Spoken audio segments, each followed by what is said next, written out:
Bien, buenas tardes. Vamos a empezar hoy día la clase de hoy. Entonces, como estuve comentando en la clase pasada, les estuve hablando de cómo era el generador de corriente que inventó Faraday, pero otra aplicación muy simple de su trabajo es lo que llamamos un transformador. Entonces, aquí tienen la imagen de un transformador. ¿Verdad? Primero explicar un poco la idea, después explicar qué propiedad tiene interesante un transformador, pero esencialmente lo que es un transformador, como los que seguramente conocen que hay en la calle, o estos transformadores que seguramente alguna vez han desarmado en casa, digamos, cuando encuentran son estas cosas que están acá, o algunas que son típicamente estos pequeñitos que uno compra como cajas negras, etcétera, que son transformadores como el que está acá. Todos estos transformadores esencialmente siguen el mismo principio. ¿Cuál es el principio físico que está detrás? Bueno, aquí está ilustrado en esta imagen que está acá, o esta que está acá, quizás más bonita esta que está acá. Lo que tenemos esencialmente es una bobina, ¿ok? Sobre la cual acá está, y esta bobina entonces se le hace circular una corriente. Cuando uno hace circular corriente entonces por esta bobina, ¿qué es lo que ocurre? Ocurre que entonces esta induce, ¿ok? Induce un campo magnético. Eso es por inducción, es decir, recuerden que variación de, en este caso, o sea, la corriente al variar, obviamente, siempre que haya corriente induce un campo magnético. Ese campo magnético que se genera acá, aquí uno coloca un material que esencialmente tiene una constante magnética suficientemente grande, cosa que hace que el campo se magnetice, en este medio se magnetice, por lo tanto el campo magnético esencialmente se mueve por acá. Estos materiales magnéticos son algo así equivalente a, si quieren verlo, como una especie de canal magnético sobre el cual fluye. Entonces, esencialmente una corriente, ley de Biot-Savart, si quieren verlo así, Ampère, induce un campo magnético, este campo magnético fluye y pasa por esta segunda bobina que vemos acá. ¿Y cuál es la gracia de esta segunda bobina que vemos acá? Y que es lo interesante es que, bueno, si el campo magnético es constante, no pasa nada, no hay ninguna cosa interesante. Pero si la corriente que está acá es una corriente que alterna en el tiempo o que cambia en el tiempo, entonces lo que Faraday descubrió es que esta entonces generaría un flujo que varía acá. Y como el flujo varía acá, esencialmente el campo magnético entonces está variando en el tiempo, el campo magnético cruza acá, y por lo tanto este induce una fuerza electromotriz, y esta fuerza electromotriz que se está induciendo en esta segunda bobina es la que genera entonces que aparezca una corriente. ¿Ok?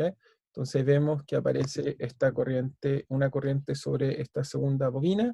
Entonces esto nos permite, y esto fue lo que descubrió Faraday, como se lo mostré en ese video, mostró que a través de bobinas, en este caso materiales que se magnetizaban fáciles, ion de hierro típicamente, es material de hierro, induce que se transmita algo de esta bobina a esta bobina acá. En realidad lo que se transmite es el flujo magnético, y al ser variable induce una corriente, induce una fuerza electromotriz, y con eso en la práctica hacemos muchas cosas interesantes. Podemos inducir un voltaje de un tipo acá y que acá sea distinto, por eso le llamamos transformador, porque transforma un tipo de corriente acá a otra corriente acá gracias a este principio de inducción.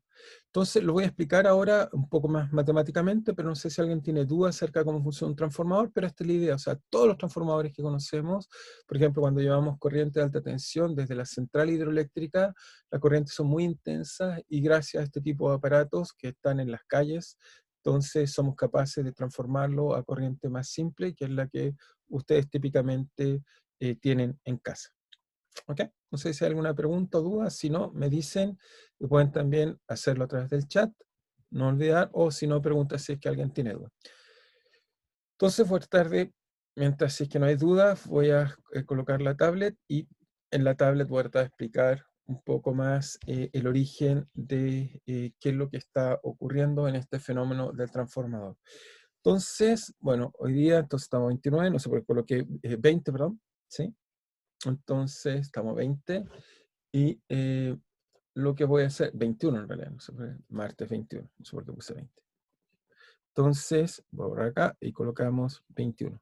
Entonces, lo que vamos a hacer, lo primero que deberíamos hacer es simplemente recordar un poco la ley de inducción de Faraday. Entonces, la recuerdo, ley de inducción de Faraday, ley de inducción de Faraday. Bueno, también se llama Faraday-Lenz, como les dije, hay gente que también encontró algunas propiedades, pero fue Faraday realmente el que primero la estableció. Nosotros la resumimos en forma diferencial, simplemente como el rotor del campo eléctrico ahora no es cero, sino que es proporcional a las variaciones del campo magnético con signo menos. Es decir, que si un campo magnético varía, induce un rotacional, y por lo tanto, si toma un camino cerrado, eso induce lo que llamamos una fuerza electromotriz, que es simplemente la expresión integral de la ecuación anterior. La expresión integral de esta ecuación anterior se escribe simplemente en lo que llamamos una FEM, es simplemente que si tomamos el campo eléctrico en un camino cerrado, ¿okay? Es decir, la frontera de una superficie, colocamos E por dL o dr, eso entonces sería el voltaje en este camino cerrado. Cuando el campo magnético no variaba, eso era cero, eso fue lo primero que aprendimos, pero cuando hay campo magnético esto varía. Y esto por el otro lado, cuando tomamos la ecuación de acá, nos queda que es menos la variación de AdT del flujo, o si quieren verlo, de AdT, del integral de la superficie S, voy a colocar 2 para que se recuerde bien, dB por ds. ¿Okay? Y esto está acá. Esto fue lo que llamé, le puse un símbolo un poco extraño, es la notación habitual, se le llama una cita, o también típicamente la llamamos fuerza electromotriz. La razón que se le llamó así tiene que ver por el uso de este tipo de principio para hacer mover motores. Entonces, usando esta ley, esto en realidad si quiere una fuerza electromotriz es un voltaje, no es nada más que eso, pero es un voltaje en un circuito cerrado, eso es lo que es interesante, en un circuito cerrado.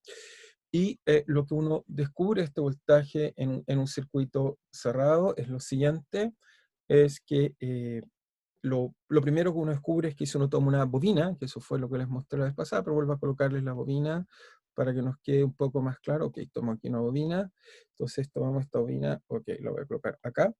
Entonces tomamos una bobina, entonces si sobre esta bobina, entonces que está acá, colocamos una corriente IDT que circula sobre esta bobina, entonces esa bobina va a inducir un campo magnético que está variando en el tiempo.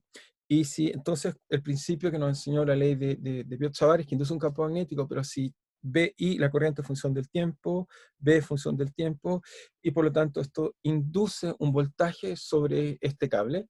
¿Okay? Y ese voltaje, que fue lo que aprendimos, entonces era lo que nos permitió introducir el concepto que les hablé la vez pasada, que entonces en una bobina hay lo que llamamos una inductancia. Entonces, en una bobina hay inductancia. También Sí, se le sí, suele llamar a la inductancia autoinductancia. ¿Sí? ¿Alguien quiere hacer una pregunta? ¿Estamos bien? sí, una duda. Como la fuerza, ¿por qué se hace la salvedad? O sea, se le pone un nombre especial a la fuerza electromotriz cuando es como un Claro, voltaje nomás. es un voltaje, si no tiene nada otro mundo. La salvedad o el origen de eso es que lo que aprendimos primero era que si tenías un camino cerrado, el voltaje siempre era cero. O sea, y eso venía del hecho de que el rotor era cero. Eso era cuando no teníamos campo magnético. Entonces lo que aprendimos era que cualquier camino cerrado que tomaras, no había diferencia, si quieres verlo, de energía, o no había voltaje. ¿Sí? Entonces, la fuerza electromotriz, para decir que es algo extraño, algo que tiene otra razón de ser, el origen de que aparezca movimiento de las cargas tiene que ver con la fuerza de Lorentz, y tiene que ver que para que haya acá, tiene que haber un campo magnético que está o variando en el tiempo, o el área está cambiando. Después, hay dos razones, el flujo cambia por el área o cambia por el campo magnético, y eso induce que haya movimiento de carga al exterior. ¿Okay? Entonces, para notar la diferencia se le llama fuerza electromotriz, y es porque es la que nos permite explicar cómo funcionan los motores, nada más. Sino simplemente es un voltaje, pero es un voltaje que tiene un origen que no es debido a que hayan diferentes cargas puestas que generan a una distancia un voltaje, sino que se debe a que hay un campo magnético. Y entonces la gracia de este voltaje es que si este voltaje es igual a menos, en este caso, sería el flujo AdT, de AdT, derivada total en realidad. Entonces la gracia es que uno puede hacer esto y escribirlo en forma más astuciosa y decir, bueno, esto es lo mismo que hacer menos la derivada del flujo de corriente por corriente AdT, porque típicamente lo que va a variar en muchos de nuestros aparatos es la corriente, no vamos a estar cambiando el área. En general, la bobina mantiene el área que está ahí, y la bobina no la cambio, la bobina que está acá no está siendo cambiada, pero lo que cambia es la corriente. Pero al cambiar la corriente, entonces esto induce un campo magnético, y este campo magnético que se induce al interior entonces es el que induce este voltaje. Y esta derivada del flujo con respecto a la corriente es lo que llamamos la inductancia, que les traté de explicar la clase pasada. Entonces, cada vez que tenemos un flujo que varía, entonces tenemos sobre una bobina y una inductancia. Ahora, ¿cuál es el secreto de un transformador? Que lo usamos en nuestra vida cotidiana mucho, por eso quiero hacerlos notar y para que vean la capacidad de poder cambiar corriente y voltaje, por eso el nombre de transformador. Entonces, lo que les mostré al principio era un transformador, y la idea de un transformador es la siguiente, es que uno tiene esencialmente una bobina, ¿ok? Hacia acá, tengo una corriente 1 de T, y simplemente coloco un material para conducir el magnetismo, pero si no, no lo necesito en realidad, pero simplemente para que sea más eficiente, uno coloca un material, ¿ok? Que une, si quieren, este lugar, lo voy a colocar acá. Entonces colocamos un material acá, un material típicamente de hierro. El hierro se magnetiza fácil, y entonces sobre él después coloco otra bobina acá, la cual no tiene por qué tener el mismo tipo de espira, podría tener menos o más, ¿ok? Así. Entonces, la gracia es que al pasar una corriente I1, esta corriente I1 induce un campo magnético, el cual esencialmente va a fluir esencialmente en las líneas de este material, porque ahí se magnetiza fácil, ¿ok? Pero por ahí entonces sale un campo magnético, y este campo magnético es un campo magnético que depende del tiempo, digo que la corriente depende del tiempo, y por lo tanto aquí, en esta segunda bobina, llamémosla 2, entonces supongamos que tiene N2 vueltas, esta tiene una vuelta, esta tiene largo L1 y esta tiene un largo L2. Entonces lo interesante es que cuando la primera está apagada, no hay corriente, pero si las conecto y si la corriente de la primera varía, entonces si la corriente de esta que está acá, si la corriente, si tenemos entonces que aquí hay corriente, esta corriente va a inducir un flujo magnético que varía en el tiempo, y como varía en el tiempo, aquí también induce un flujo que varía en el tiempo, y por lo tanto induce una corriente, y por lo tanto somos capaces de transmitir corriente en cables que no están conectados físicamente. Están conectados, bueno, puse este material de hierro que sea más fácil, pero podría ser el vacío y se transmite sin ningún problema la corriente. ¿Ok? Entonces aquí tenemos una corriente I2. Entonces eso nos permite entonces introducir un nuevo concepto que es lo que llamamos inductancia, pero esta de acá le llamé autoinductancia o inductancia, es el nombre más habitual, pero esta de acá, debido a que la corriente se genera o la fuerza electromotriz se genera por la de acá, le llamamos inductancia mutua. ¿Okay? Simplemente un nombre. Entonces diríamos que, simplemente lo voy a resumir acá, observación. Entonces la bobina 1 induce una corriente sobre bobina 2. Y esa la llamamos inductancia mutua. Ese es el nombre que usamos. Inductancia mutua, y típicamente le llamamos M a esa inductancia mutua. Es decir que si yo ahora trato de calcular el voltaje, o si el flujo, mejor calculamos el flujo, si yo trato de calcular el flujo que hay sobre la bobina 2, debido en este caso, la bobina 2 tiene dos orígenes. Tiene el origen que la corriente 1 varía en el tiempo y la corriente 2 varía en el tiempo. Tiene dos orígenes. Y por lo tanto, si ahora tomo la derivada de este flujo para calcular la fuerza electromotriz sobre la bobina 2, voy a descubrir que, bueno, hay una parte que es simplemente d a dt, d a di 2 del flujo 2 por I2 punto, eso es directamente su inductancia propia, más va a haber otro término del flujo 2,1, 2, perdón, no puse, para que ponerle 1, no es necesario, 2, derivada con respecto, en este caso, a la corriente 1, también el flujo depende de la corriente 1, y esta sería proporcional a I1 punto. Esta de acá la vamos a llamar simplemente la inductancia en I2, ¿ok? Esa es debida a I2, a su configuración intrínseca, y esta acá la llamamos la inductancia mutua, ¿ok? Que se debe al flujo generado por la otra corriente, ¿ok? Entonces, esto hace que entonces el voltaje o la fuerza electromotriz que tiene el sistema tiene dos orígenes.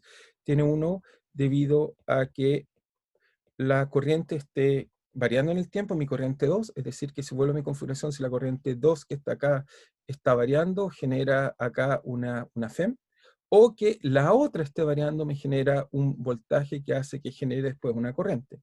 Esa entonces es esta última, que es lo que llamamos M de I1 punto. Entonces simplemente voy a ilustrar, voy a hacer un pequeño cálculo, voy a estimar cuánto vale esta corriente, digamos. Entonces para hacer eso voy a asumir por simplicidad simplemente un ejemplo. Entonces, ejemplo, voy a verlo acá, ejemplo, estime M para bobinas ideales, para bobinas ideales. Ideales quiero decir que son cilíndricas, que son suficientemente grandes, que hay una densidad bien definida, etcétera. Entonces, para hacer eso, lo único que voy a hacer es que voy a suponer, si vuelvo al montaje que tenía antes, que tenía acá, exactamente esta imagen que tengo ahí. Entonces, lo único que tengo que suponer es, necesito saber cuál es el campo magnético generado por la corriente 1 sobre lo que tiene acá. Entonces el campo magnético, voy a suponer que el campo magnético más o menos es el mismo que se genera al interior de la bobina, no es exactamente igual, es del orden, pero simplemente quiero estimar cómo es. Entonces voy a suponer que el campo magnético B1 es simplemente, ¿qué va a hacer? Es usando la ley de Ampère, ya lo habíamos calculado, vale mu, en este caso no es mu 0, porque estoy colocando un hierro que se magnetiza, así que es mu, va a depender del material en este caso. Ese entonces tenemos mu tiene que ver por la densidad de espiras, es decir, que era n1 vueltas que tiene la corriente 1, dividido por el largo 1 que tiene mi espira, y esto era entonces proporcional a la corriente. Obviamente, esa es la intensidad del campo. El vector obviamente va en esa dirección y después aquí se da vuelta, pero en esta parte de acá, la intensidad más o menos que tengo acá, que voy a asumir que es del mismo orden que está acá, valía esta cantidad, salvo que no estoy colocando la dirección. Solo estoy suponiendo que es vertical hacia arriba o hacia abajo. Después tengo que calcular el flujo, ¿ok? Que está en 2 debido a este campo magnético que genera 1. Ese flujo esencialmente, bueno, va a ser el área. ¿Cuántas áreas tengo? Bueno, va a tener un área, llamémosla A, ¿ok? Supongo que si es un círculo, podemos pensar que es pi por r cuadrado, pero un área por las espiras que tengo n2 espiras, ¿ok? Por el campo magnético. Eso me da una estimación cómo debería ser el flujo. Ahora, esa área, si quieren, la puedo representar, si quieren, como pi por un cierto r cuadrado. Supongo que las bobinas son circulares. Si son cuadradas, tendría que colocar otro parámetro. N es el número de vueltas que tiene esa espira, y el V es generado por la otra corriente, se la generado por V1, por la corriente en 1, y ese simplemente es mu N1 L1, ¿ok? Y acá entonces tenemos L1 por, en este caso, I1.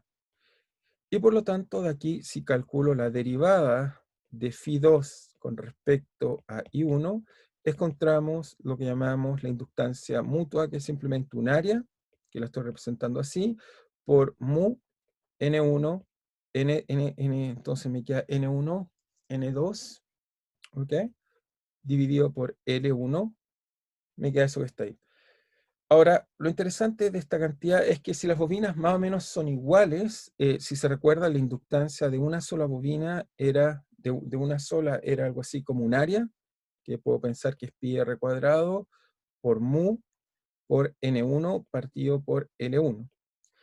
Entonces, en este caso de acá es bastante similar el resultado, se parece un poco, simplemente acá tengo N1, N2, así que si uno piensa que las bobinas son más o menos iguales, tienen tamaño iguales, uno típicamente puede decir o estimar que M, si supongo las bobinas iguales, bobinas similares,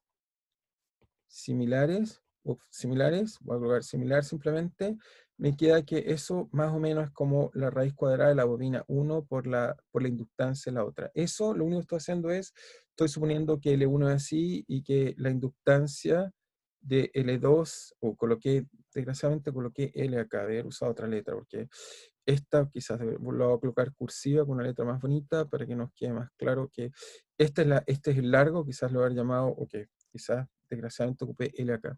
Debe haber usado acá un L cursivo para decir que eso que está ahí es el largo de la primera, Así que esto es L, L cursivo, L cursivo, L cursivo, y aquí estoy suponiendo que la otra bobina tiene la misma área, más o menos del mismo orden, por un cierto mu, que no tiene por qué ser vacío, sino el mu del material, N2 partido por L2. Lo importante es que lo que trato de convencerlo, lo único que necesito pasarle el mensaje, que L1, la inducción mutua es algo así como el producto del orden, es del orden del producto de las dos inductancias de cada una raíz cuadrada. Es decir, cuando coloco acá otro cable, va a ser más o menos el producto de las inductancias. ¿Ok? Y fíjense que el voltaje que siente el sistema, fíjense ahora no se pregunta, ¿y cuál es el voltaje? El voltaje va a ser simplemente el voltaje sobre 2, va a ser si no hubiera corriente, supongamos que inicialmente no tiene corriente, el voltaje simplemente sobre el segundo cable, B2, va a ser simplemente la inducción mutua, ¿ok? Multiplicado por I1. Punto. Por lo tanto, si uno está, fíjense, si pensamos que la corriente que circula sobre uno es algo así como un I0 seno de omega t, por ejemplo, una corriente alternante que viene de un generador, entonces sobre la bobina voy a aplicar un voltaje de la forma M derivada de esto, así que me queda I0, me queda omega coseno de omega t.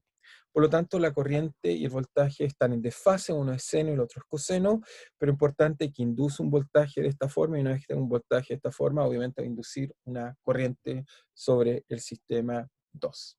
Así que eso es lo que me interesaría de esa parte que está ahí.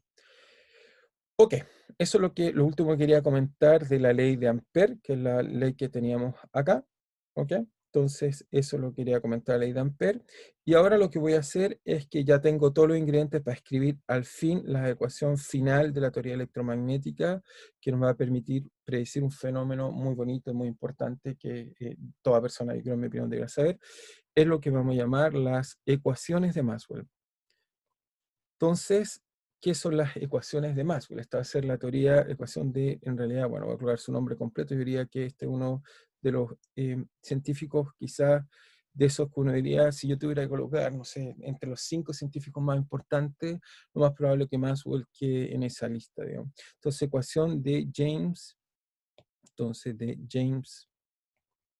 es un escocés, Clerk Maxwell,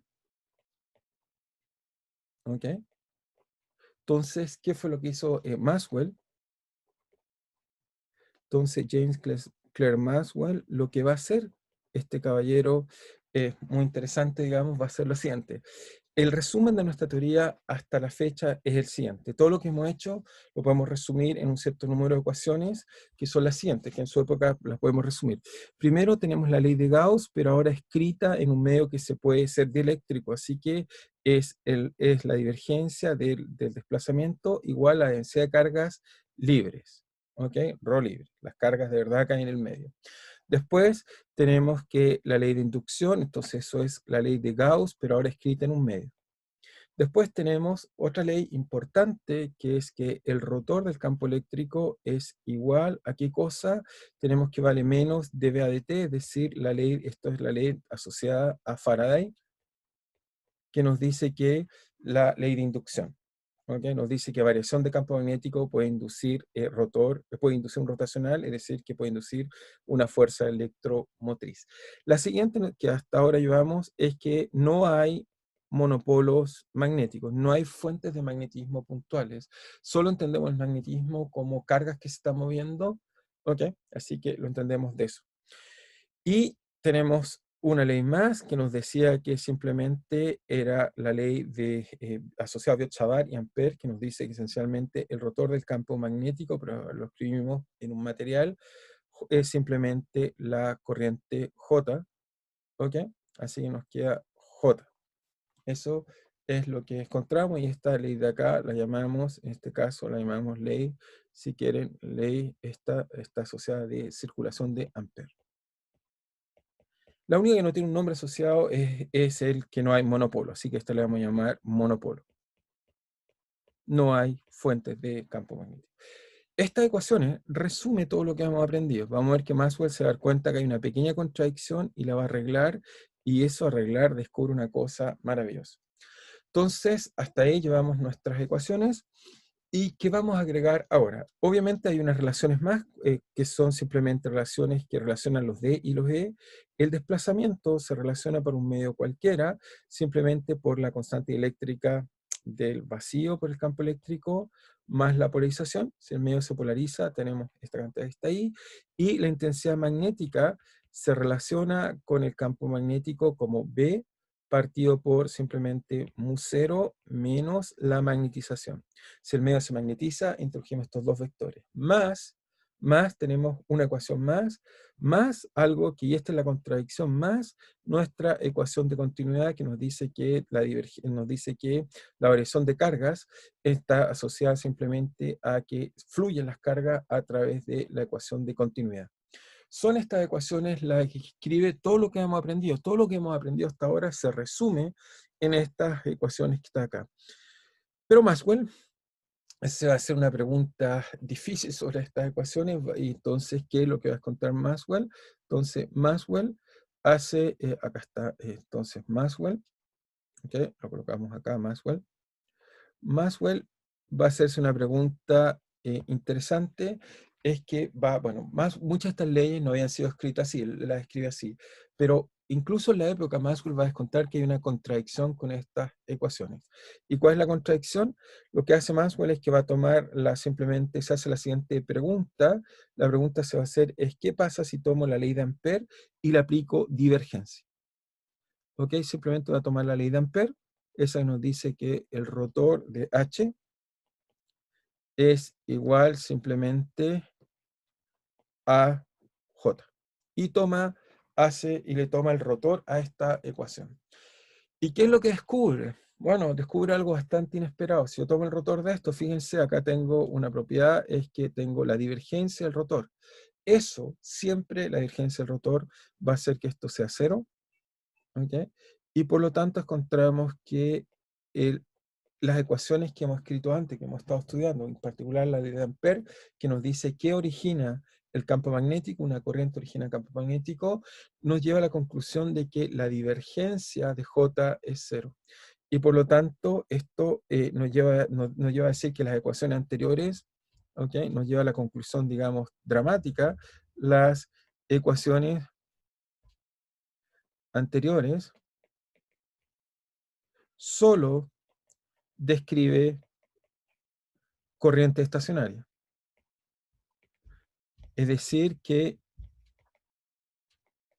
esta ecuación que está acá, fíjense, es una contradicción. ¿Con cuál ecuación? Esto contradice nuestra ecuación de continuidad. Nuestra ecuación de continuidad nos dice que el flujo de corriente en general está asociado al cambio de carga.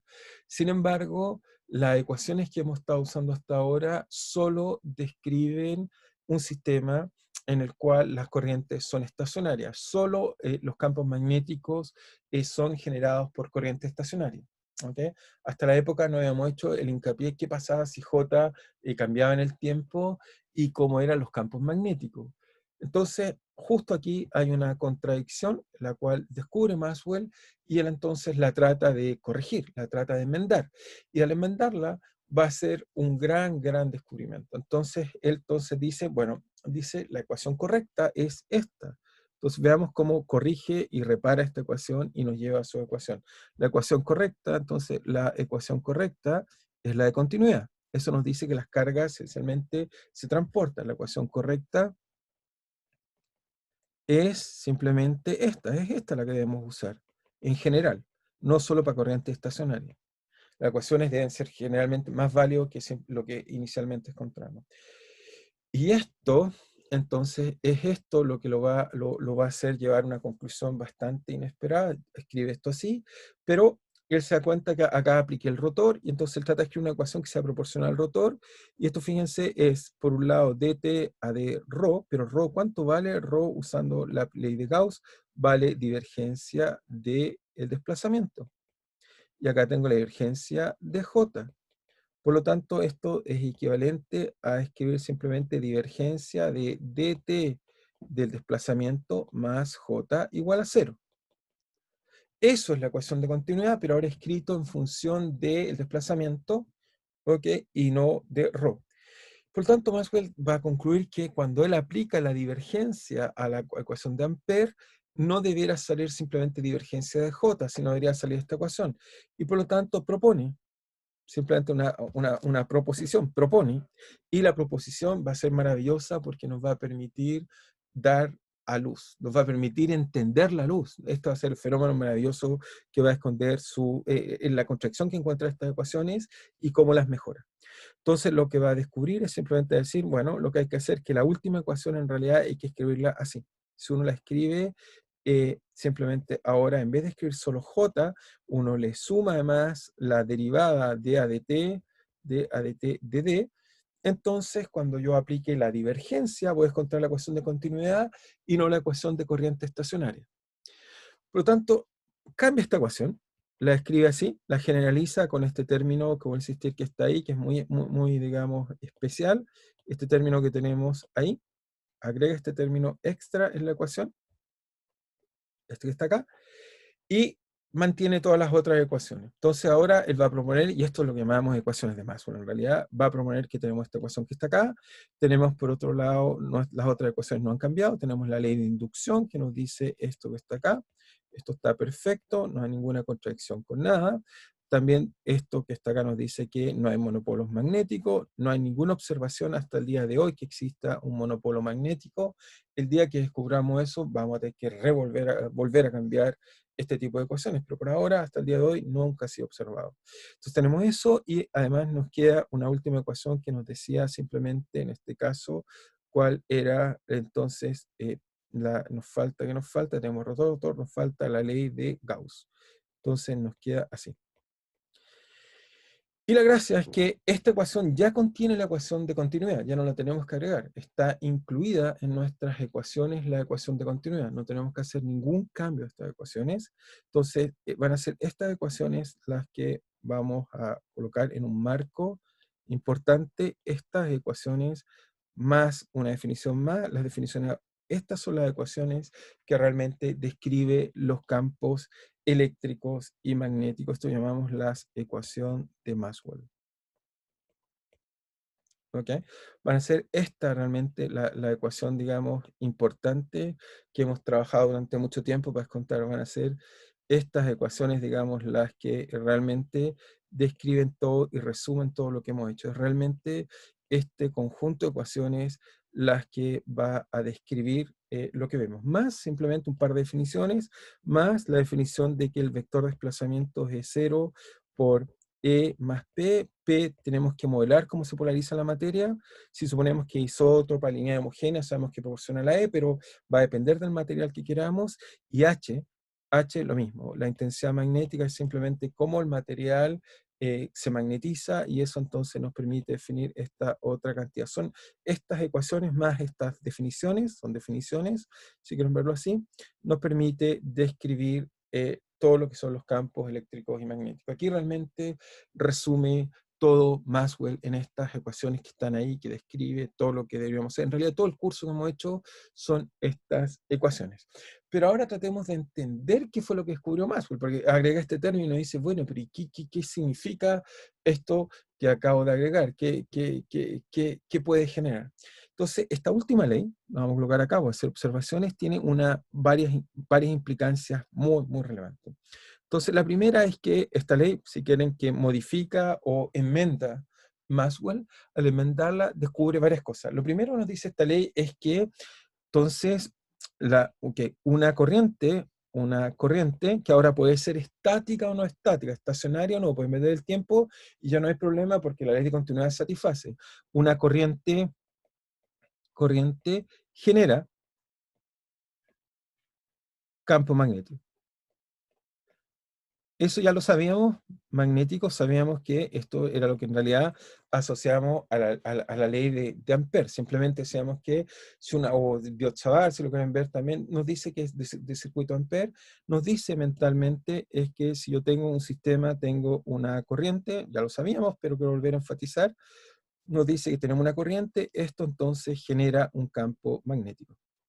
¿Okay? Esa fue nuestra visión, genera un campo magnético si hay una corriente. Pero eso sería el primer término, este que está acá, J. J entonces estaría generando un campo magnético. Pero la pregunta, ¿qué significa esta? Esta significa que si yo tengo un desplazamiento que cambia, es decir, un campo eléctrico que varíe, también podría variar el medio, pero si yo tengo un campo eléctrico que varía, entonces, al igual que la ley de inducción, si el campo eléctrico ahora varía, induce la creación de un campo magnético. Esta de acá nos dice que un campo magnético que varía induce un campo eléctrico, induce una fuerza electromotriz, induce un campo eléctrico. Esta ecuación va a ser la hermana de la de acá, va a ser el complemento de la que está acá abajo, nos dice que si un campo magnético varía, si un campo eléctrico, perdón, varía, entonces también induce un campo magnético. Y esta es la gran resultado que va a llevar a explicar lo que son las ondas electromagnéticas, se los voy a explicar ahora. Pero esencialmente esto es lo que nos va a explicar, digamos, eso. Entonces, colocamos acá y, ok, acá. Entonces, lo que nos dice esto es lo siguiente. Nos dice que nos dice un campo eléctrico variable, esencialmente el nuevo término. Entonces, el nuevo término, voy a colocarlo así para que quede más claro, el nuevo término implica físicamente, término implica un campo eléctrico. Prefiero hablar de campo eléctrico, porque D lo asociamos al campo eléctrico, pero también podría ocurrir que el D es constante y la constante anisotrópica, la constante eléctrica está variando. Eso también podría ocurrir, pero eso es equivalente a que las cargas al interior del medio están, la polarización está cambiando y por lo tanto también una polarización que varíe puede inducir obviamente un campo magnético. Prefiero pensarlo en campo eléctrico, me parece más limpia la idea. Entonces, el nuevo término implica un campo eléctrico variable,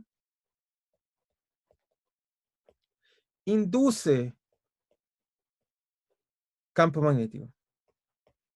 Y esto, ¿por qué es revolucionario? ¿Por qué va a ser tan increíble esta conclusión que está acá, que sale este término acá? Por eso quiero así destacarlo mucho.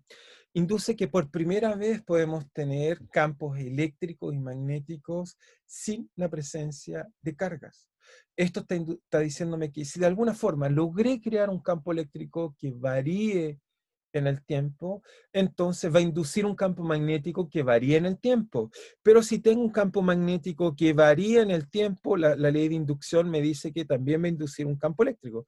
Por lo tanto, esta ecuación y esta ecuación tiene un feedback entre ellas que hace que podamos tener que los campos eléctricos y magnéticos se sostengan sin la necesidad de que haya materia, sin la necesidad de que haya carga. Si de alguna forma soy capaz de crear un campo eléctrico que varíe en el tiempo, induce un campo magnético que también varía en el tiempo.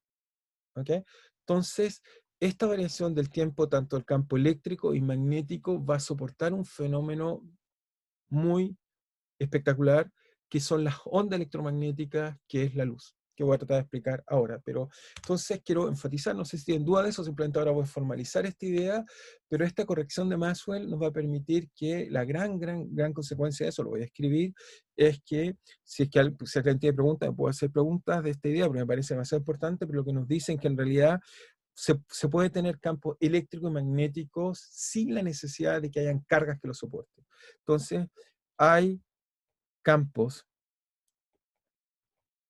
electromagnéticos no sostenidos por carga.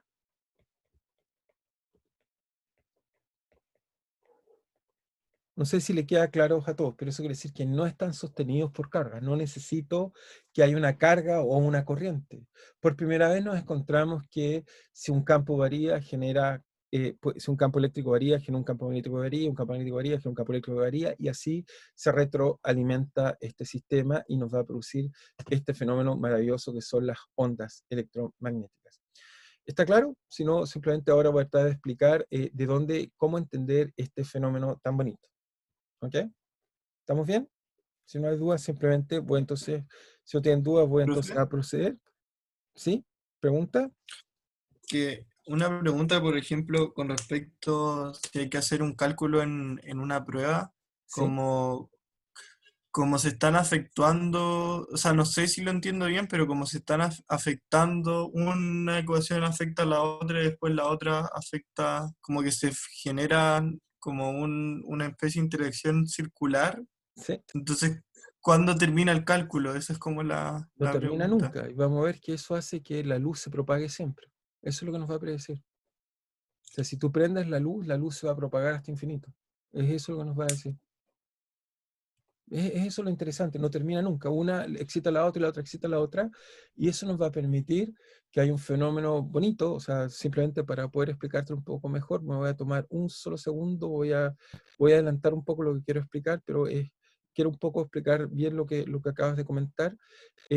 Lo tengo, creo que por aquí está. Eso que ven ahí, quizás no sé si todos lo alcanzan a ver, es simplemente lo que está al centro. Me dicen, ¿lo están viendo ya? Si, si Sí, lo ahora está, sí. ahora sí. Entonces lo que está al centro es una carga, simplemente para iniciar que hubiera un campo en el espacio. Lo que ven ahí, la curva en azul, es el campo eléctrico, y lo que ven en rojo es el campo magnético. Una vez que yo genero de alguna forma que el campo magnético o eléctrico varíe en el espacio, después se sostiene solo esta estructura. ¿Ok? Simplemente aquí lo creé por primera vez, porque si no hago nada, bueno, después uno puede decir que hay principios físicos que se llaman las fluctuaciones cuánticas, genera un efecto que ni siquiera hay carga y genera una fuerza que llamamos fuerza Casimir.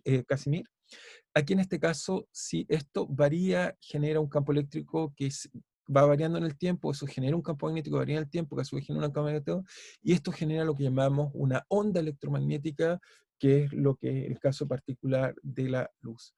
Quiero ilustrar un poco más esto. En esta applet que está acá, simplemente voy a volver sobre ella, pero eso tienen una carga que se está moviendo. Al mover la carga genera que los campos que están en su entorno varíen. Es solo campo eléctrico, fíjense. Ahí si la muevo, eso al mover mi carga, genero que entonces los campos que lo rodean cambian, y a su vez al cambiar genera que esto levanta un campo eléctrico, magnético, el campo magnético levanta el campo eléctrico, y sistemáticamente los dos se mantienen juntos, y eso hace que esencialmente lo mueve muy fuerte. Ahorita vamos a lo menos fuerte para que quede más claro. Eso genera entonces la emisión de este fenómeno maravilloso que son las ondas electromagnéticas. No sé si es claro, si alguien quiere hacer una pregunta, y si no, vuelvo al formalismo y le enseño cómo aparecen estas bonitas ondas electromagnéticas, que es la luz. ¿Ok? No sé si está claro, o si es que alguien quiere alguna pregunta, me dice. Si no, simplemente voy a volver a lo que les estaba mostrando, pero es eso lo que les quiero explicar: cómo se puede sustentar una onda electromagnética, de dónde viene. O sea, esto va a predecir que un campo eléctrico variable induce un campo magnético variable, la luz. Entonces, para explicarlo, voy a tratar de explicarlo. La primera cosa que hizo Maxwell en forma muy, yo diría, bastante valiente e interesante, dice, ok, si no necesito cargas, voy a tratar entonces de simplemente eh, colocar las ecuaciones en el vacío. Se hace la primera pregunta simple que hace, dice, voy a estudiar, y este es Maxwell haciendo de nuevo su bastante creatividad. Entonces Maxwell va a decir, voy a estudiar ecuaciones en el vacío. No hay materia, no hay carga, no hay nada. Ecuaciones en el vacío. Y esto va a predecir este fenómeno de que se propague la luz en el vacío, y que después nos va a permitir desarrollar la teoría de la relatividad general, la relatividad que llamamos especial, etc. Esta posibilidad que la gente antes de Maxwell entendía que las ondas necesitaban un medio para propagarse. Cuando yo hablo, digo, el sonido se propaga a través del aire. ¿Ok?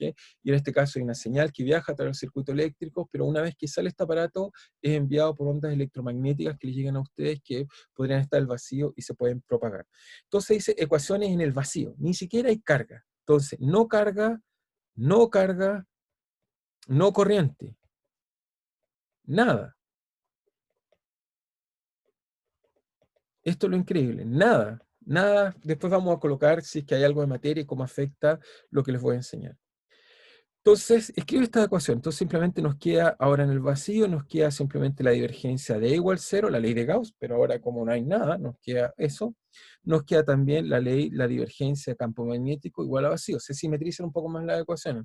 Por otro lado, nos queda que el rotor de campo eléctrico, la ley entonces de inducción, nos dice que es de B a dt, ahí estamos bien. Y la otra ley nos decía que era el rotor de H, ¿ok? Pero entonces ahora eso se vuelve a escribir, nos queda el rotor de B, en este caso acá nos queda el rotor de B, es igual, en este caso, a, ¿qué cosa? Entonces nos tiene que dar algunas constantes, nos queda, el lado acá nos queda, J no está, pero nos queda D. H era mu partido, era B partido por mu 0, eso era H, y D en este caso es epsilon 0, en este caso por entonces D a dt de D. Tenemos, estas son las ecuaciones. Son las mismas ecuaciones que escribí antes, no he cambiado nada, simplemente lo único que estoy haciendo es que ahora las escribo en el vacío. Si miran, estas son las mismas ecuaciones que les escribí, simplemente que lo único que usé acá, que en el vacío D es epsilon 0 por E, y H es B partido por este mu que está acá abajo, este mu 0 que está acá. ¿Ok? Reemplacé y me quedaron estas ecuaciones. Estas son las ecuaciones que Maxwell analizó incluso sin materia. No hay nada que escribió el problema, sin materia. Y tomó estas ecuaciones y se puso a jugar con ellas para darle algún sentido. Entonces su primera astucia fue, tomó estas ecuaciones y lo que hizo, ok, voy a tratar de escribir una ecuación que describa en forma más simple este mecanismo, como uno de sus compañeros me preguntó si variaba una, inducía que variaba la otra. En vez de hacer ese circuito, lo que voy a hacer es que voy a jugar con las ecuaciones para solo escribir una ecuación.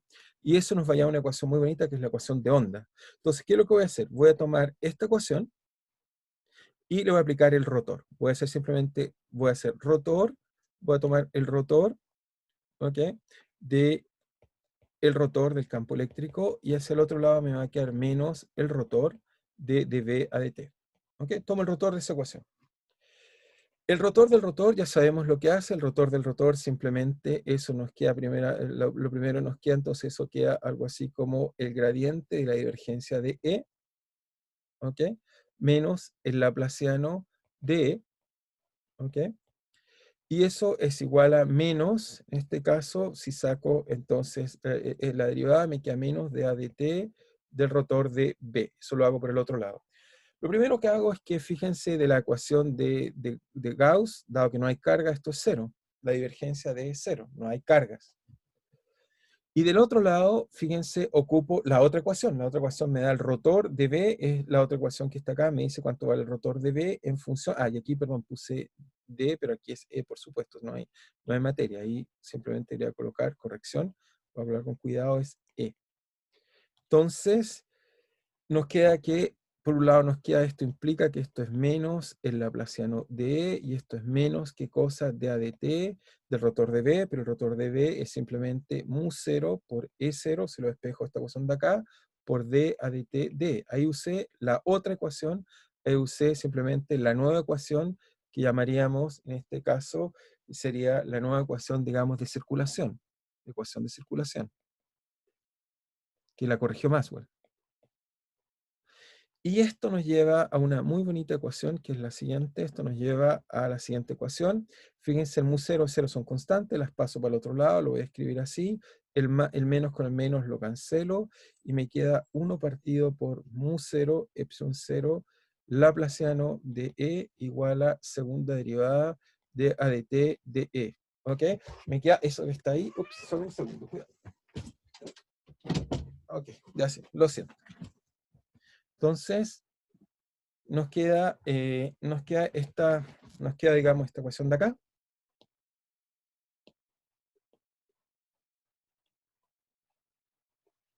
Nos queda esta bonita ecuación de acá, y esta ecuación es lo que llamamos una ecuación de onda. ¿Ok? Seguramente, no sé si algunos han visto ya la ecuación de onda, seguramente la han visto en el caso unidimensional. Esto es una ecuación de onda tridimensional, porque hay un laplaciano, hay un vector, pero esencialmente nos dice que la segunda variación del espacio es igual a la segunda variación temporal. Es la primera conclusión que sacamos. La segunda conclusión, y eso fue lo primero interesante e inesperado de esta teoría, es que nos queda esta constante que está acá, esta constante que está aquí. ¿Ok? Y esta constante, fíjense, tiene dimensiones. Esto tiene dimensiones campo eléctrico se cancela. Esto tiene dimensiones derivadas, 1 partido por t, así que esto tiene que tener dimensiones acá abajo de t cuadrado, y arriba, para cancelar esta parte de acá, tiene que tener dimensiones de distancia al cuadrado. Por lo tanto, tiene dimensiones de distancia al cuadrado partido por tiempo al cuadrado. Por lo tanto, esta constante tiene justo las dimensiones que esperamos, que esto, 1 partido por mu 0, epsilon 0, tiene dimensiones de velocidad al cuadrado. ¿Ok? Y lo increíble que la velocidad al cuadrado que da esto, si uno la calcula, le colocan los números. Aquí, cuando hizo esto Maxwell, simplemente fueron los números que se encontraron, no es que haya hecho algo a propósito. El C vale exactamente, bueno, con lo que colocando las constantes conocidas hasta la actualidad, vale 299.792, ¿ok? 4 no o sea, 299.700, no, 299.722.458 metros por segundo, lo que llamábamos entonces 300.000 kilómetros por segundo, que es la velocidad de la luz. Entonces, la teoría, él no hizo nada, la teoría predice a partir de las observaciones de la constante eléctrica del vacío, la constante magnética del vacío, multiplicadas apropiadamente, nos dan esta constante que es una constante universal, que es la velocidad de la luz. ¿Ok?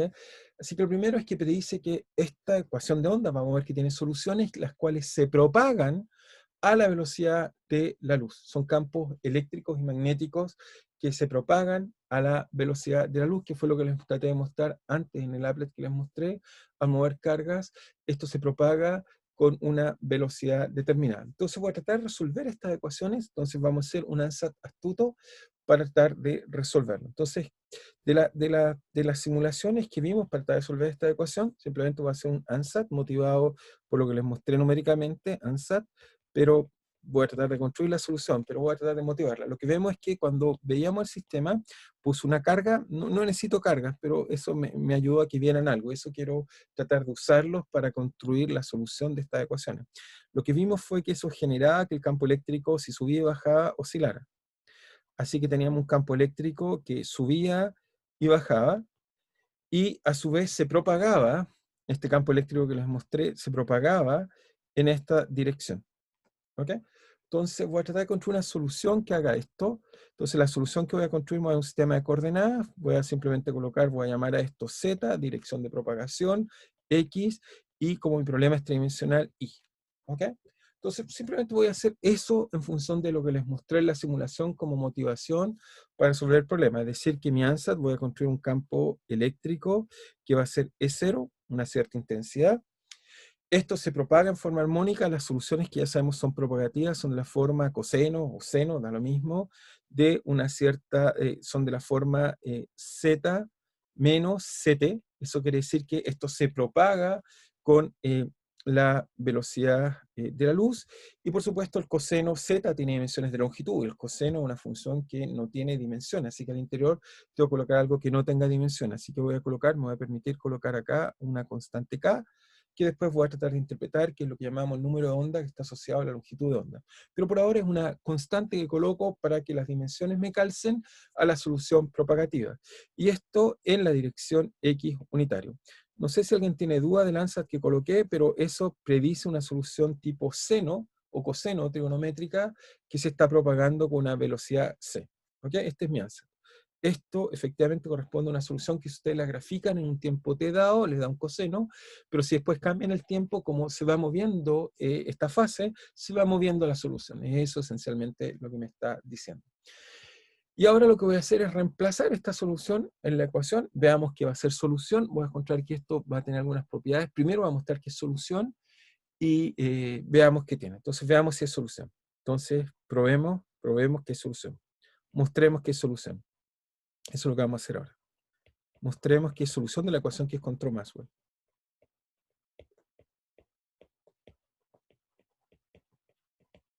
Entonces, lo primero que tengo que hacer es calcular el laplaciano. Entonces, tengo que calcular el laplaciano del campo eléctrico. Pero el laplaciano simplemente es derivada en x, más derivada en y, más segunda derivada en z, y eso se lo tengo que aplicar a mi solución. Pero mi solución es solo función, en este caso, es solo función de z, así que va a ser bastante fácil calcular esta parte de acá. Entonces, función solo es z y está en la dirección x unitario. Por lo tanto, si calculo las derivadas en y en x son irrelevantes, solo es función en z, y en z tengo dos derivadas. La primera derivada del coseno me da un seno, menos un seno, y la segunda derivada de un seno me da coseno, no cambia el signo, así que derivo dos veces con respecto a z. Y eso entonces cada vez que derivo a z por regla de la cadena, derivo entonces con respecto al argumento, y después derivo el argumento con respecto a z, me tiro entonces un k cuadrado, me queda coseno de k simplemente z menos ct en la dirección x unitario. Y ese es el laplaciano. ¿Ok? Cálculo fácil el laplaciano. Y ahora calculo de ADT, para después construir y ver si esto es solución de la ecuación de Maxwell. Entonces ahora lo que hago es simplemente tomo d ADT dos veces de mi solución y veamos qué me da eso. Entonces, derivar dos veces con respecto a t es lo mismo.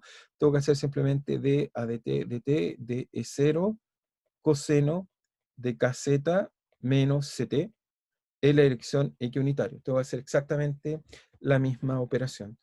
Derivar esto entonces con respecto a t es lo mismo, es derivar el coseno dos veces, así que eso me queda menos coseno, no cambia en nada, me queda el E0 es constante hacia afuera, me queda menos acá, me queda coseno, pero esta vez derivo con respecto a t. Cuando derivo con respecto a t, la constante que va a salir dos veces, entonces va a ser ahora k por c al cuadrado, ¿ok? Por coseno de k, eso simplemente viene la regla de la cadena de ct, y esto es la dirección x unitario.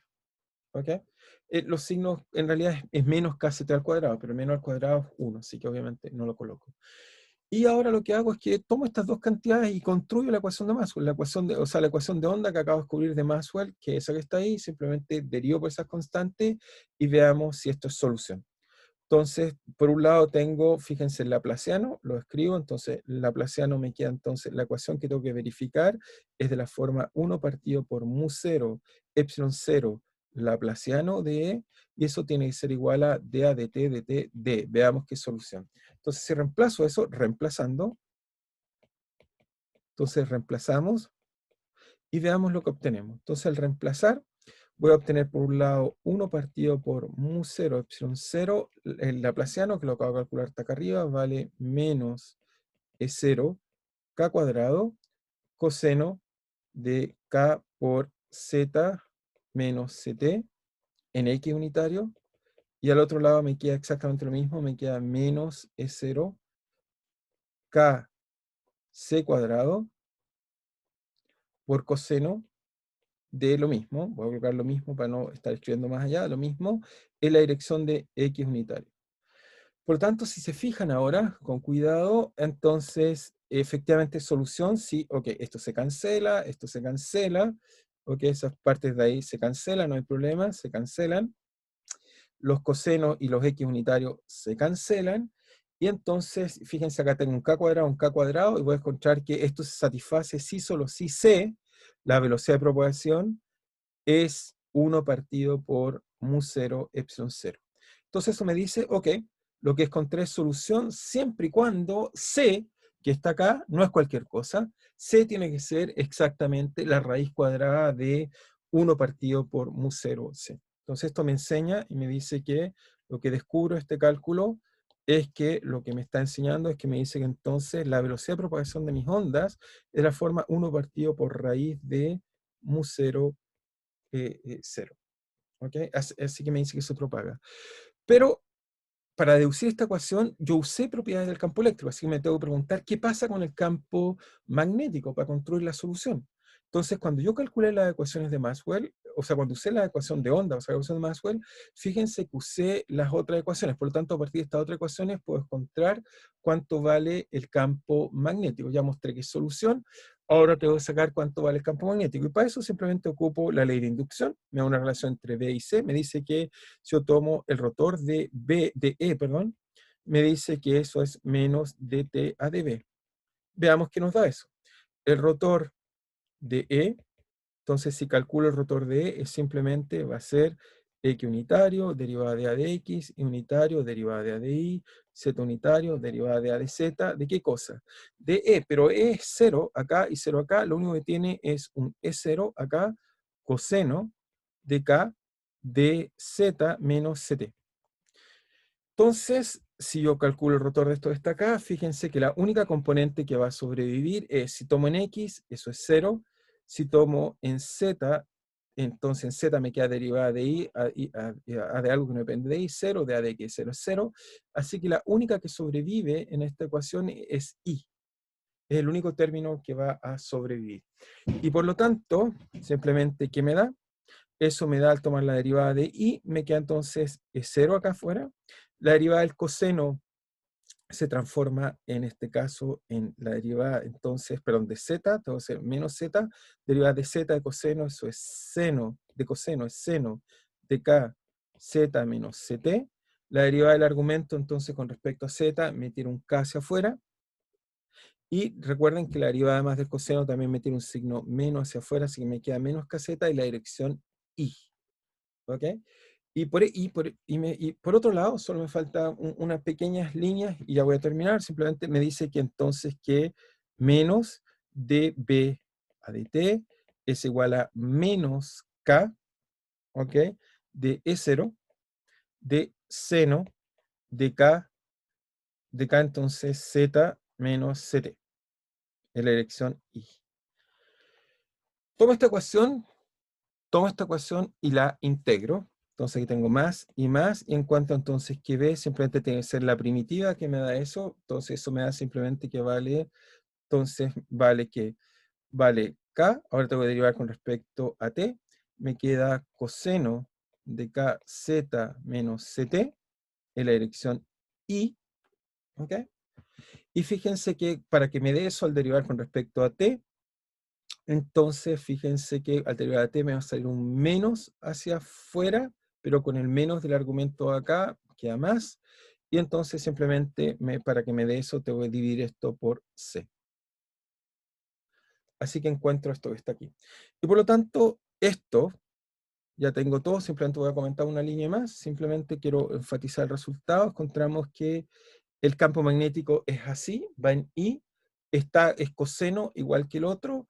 El campo eléctrico está acá, va en X, también es coseno, los dos se propagan conjuntamente, fíjense, tengo coseno y seno, o sea, coseno y coseno, los dos se propagan, pero uno se propaga en una dirección ortogonal al otro, y los dos forman un vector, el cual nos da la dirección de propagación, que es la dirección que genera el otro vector.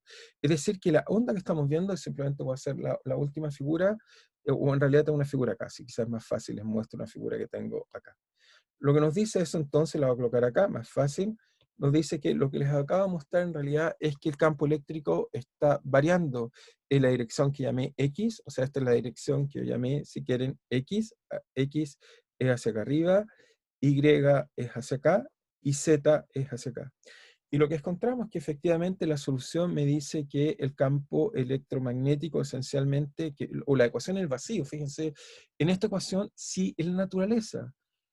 Hay una pequeña fluctuación del campo eléctrico, cosa que la mecánica cuántica me permite.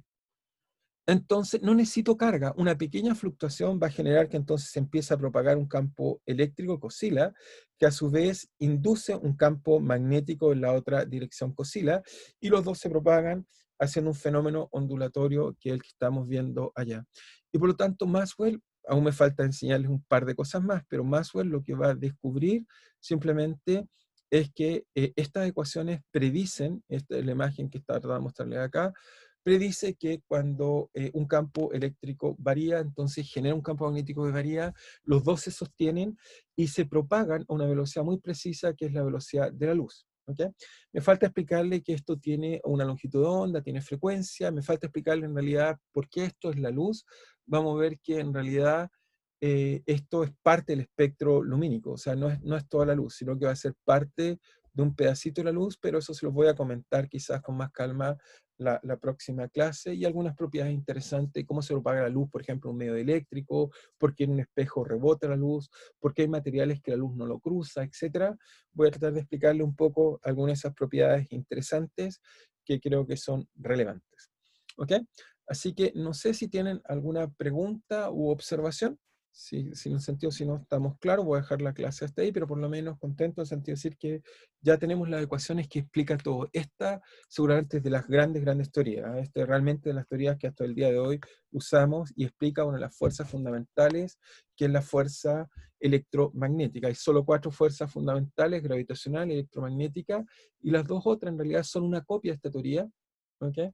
Que es la teoría que explica la interacción nuclear, y la interacción débil, que explica por qué la materia, algunos elementos de la materia se decaen. Pero la teoría en realidad son copias de esta teoría que les acabo de enseñar. En realidad, esta va a ser la gran teoría que nos va a permitir hacer muchas otras teorías interesantes en la naturaleza.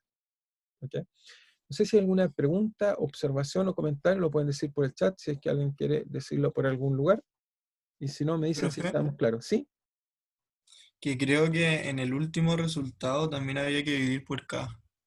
En el último resultado. Estaba viendo lo mismo. Ah, Hay sí, un sí, K de sí. más ahí. Sí, tienes razón. Dimensionalmente tienes toda la razón. Voy a volver a... Gracias por decirlo. Lo acabo de mirar y tienes toda la razón. Gracias por decirlo, porque si no me queda mal dimensionalmente. Entonces, simplemente lo voy a corregir, pero que vuelva a aparecer. Si es que aparece. No. Sí, no. Ahí sí. Tienes toda la razón. Entonces, en esta derivada acá, porque efectivamente tengo C y tengo K, así que se cancela el K. Este K no va porque acá hay un K que lo cancela. Entonces, simplemente la relación entre el campo eléctrico y el campo magnético es C. Y esto es un poco dramático, nos dice que en realidad el campo eléctrico es grande, C es muy grande, por lo tanto el campo magnético que sostiene es chiquitito, pero es necesario. ¿Ok? Pero sí, efectivamente eso es correcto, lo que acabas de decir. ¿Ok? Sí que esto nos va a permitir hacer cosas muy interesantes. Así que no sé si hay alguna otra pregunta, observación, si es que alguien no entendió, o cualquier cosa que quieran preguntar, pero simplemente lo que quiero decir es que en realidad el curso, todo lo que debemos hacer en este curso está resumido en ahora estas ecuaciones que está acá. Es esto todo lo que resume el electromagnetismo, y que esencialmente explica muchas de las cosas que nos rodean, la vida, la escala que está ahí. Esta es la teoría que debería explicar todas esas cosas que, bueno, aún no entendemos bien, pero es esta el marco que nos permite entender todo ese tipo de cosas. Y esta es una teoría, a diferencia de la ecuación de Newton, que es correcta. Es relativista. De hecho, aquí, la relatividad nació de esta teoría, tiene todas las propiedades. Estas ecuaciones que están ahí son correctas. ¿Okay? Son parte también de lo que llamamos la teoría estándar, que nos explica la teoría última que conocemos hasta el día de hoy. Que así que realmente una teoría muy importante a conocer. Así que Maxwell hizo un gran aporte. Así que no sé si hay más preguntas, si no, lo vamos a dejar hasta ahí. Cualquier alguna otra pregunta que quieran, abierto a responder. ¿No? ¿Estamos claros? Si es el caso, entonces recuerdo Profe, que... tenía una ¿Sí? duda con ¿Sí? respecto al control. ¿Sí? No hay posibilidad más o menos de que se pueda subir una pauta de más o menos qué es lo que se tenía que haber hecho en el control pasado. Bueno, te digo mi opinión. Yo no soy muy amigo de las pautas, porque las pautas tienden a ser un camino y otro. Y de hecho, las preguntas que Ujú. corregí, hay personas que lo recibieron al menos de las distintas que vi, como 3 o 4 formas distintas. Entonces, cuando tú colocas una pauta o colocas todas las 1000 formas de hacerlo, y quizás hay muchas más que uno no conoce, me parece raro. Lo que yo prefiero es que pregunten. Si es que tú pides tu control, te lo enviamos, lo analizas. Si tienes dudas, podemos discutir punto a punto cuál es el problema en el control. Yo creo que eso es más constructivo, digamos. ¿Ok? Porque cuando tú tiendes a hacer pauta, tiendes a uniformizar la forma de pensar, y eso, en mi opinión, es un error garrafal. ¿Ok? Hay gente que plantea las cosas, por darte un ejemplo, ocupa la ley, por ejemplo, hay un problema que se pueden hacer usando la ley de circulación de Ampère o usando la ley de Biot-Savart, no tiene nada de malo. O partir, por ejemplo, del potencial vectorial u otro tipo de manifestación y resolver el problema. Entonces, creo yo que es un error empujar a las personas a uniformizarla. Yo al contrario, trato de motivar digamos, la creatividad. Y entonces yo trato de cuidar eso, por eso nunca he sido partidario de las pautas, porque las personas que tienen otra visión te dicen, mi idea está mala y ese es el camino correcto. Y no, puede ser que su idea está correcta, simplemente que alguien le está diciendo, no, esta es la forma correcta de hacer, y eso creo que no es bueno. ¿Okay? Por eso no me gusta mucho. Pero en cambio, si tú tienes una duda de tu problema y dices, esto no lo entendí, cuál es la forma de resolverlo, dado la opción que yo tomé, mi idea es que te hagamos suficientes comentarios para que descubras dónde estuvo el problema y que puedas hacerlo. Y si no lo entiendes, pregunta. Eso me parece válido. ¿Ok? No sé si es Ya, claro ok. o no sé. ¿Está bien? Sí, Ok. esa era la duda. Eso es la duda. Muy bien. No sé si hay alguna otra duda. Si no, estamos bien. Entonces, si no hay más dudas, nos estamos viendo el jueves, que sería la última clase, que espero poderles enseñar más bien propiedades de la luz que tienen esta ecuación. Así que, más bien, quizás en algunas voy a pasar un poco más rápido, menos, pero tratar de explicarles qué cosa nos dice esto acerca de la luz, que son interesantes y espero que les guste. Así que, eso, nos estamos viendo entonces. ¿Ok? Cuídense. Ya, hasta luego, profe. Nos Ya, vemos. profe. Chao, profe. Nos vemos.